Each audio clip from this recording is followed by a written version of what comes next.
we're going to be talking about beans and grains, specifically what to look for if you're working with dried beans and how to cook rice. This is a dried chickpea. This is what it'll look like when you buy it in a bag at the store. We haven't done anything to it yet.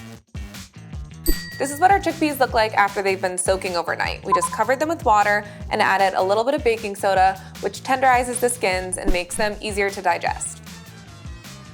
This is what our chickpeas look like after we've cooked them. You can actually use the cooking liquid as a vegan egg white replacer. It's called aquafaba.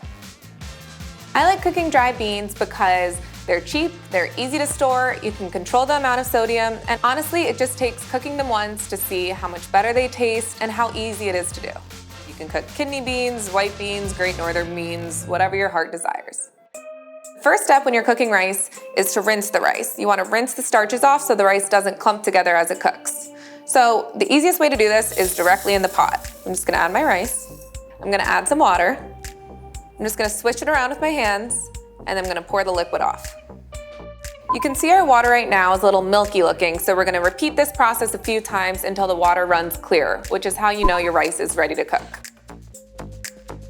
The next step is adding the water we're going to cook the rice in, and this is my favorite method because we don't need to pull out any extra measuring cups, we're just going to use our finger. So I'm going to place my finger on top of the rice and I'm just going to add water until it reaches my first knuckle. Let's take a closer look.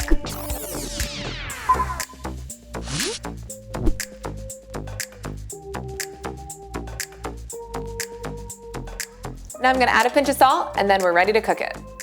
To cook our rice, we're going to bring it up to a boil, reduce it to a simmer, put our lid on, then cook it for about 15 minutes, then switch the heat off, keep it covered, and let it steam for 10 more minutes. We're making basmati rice, so these times are specific to basmati. The time will change depending on your type of rice. You'll know it's ready when the water is absorbed, and it's okay to lift the lid once or twice to check on it. Just don't constantly keep doing that throughout the cooking process. Now it's time to take a look. It looks great. All of our water is absorbed, our grains are nice and separated, and now I'm just gonna fluff it with a fork to keep them from sticking together. Cooking rice and beans can sound intimidating, but hopefully here we showed you how easy it really is. Thanks for watching, and we'll see you next time.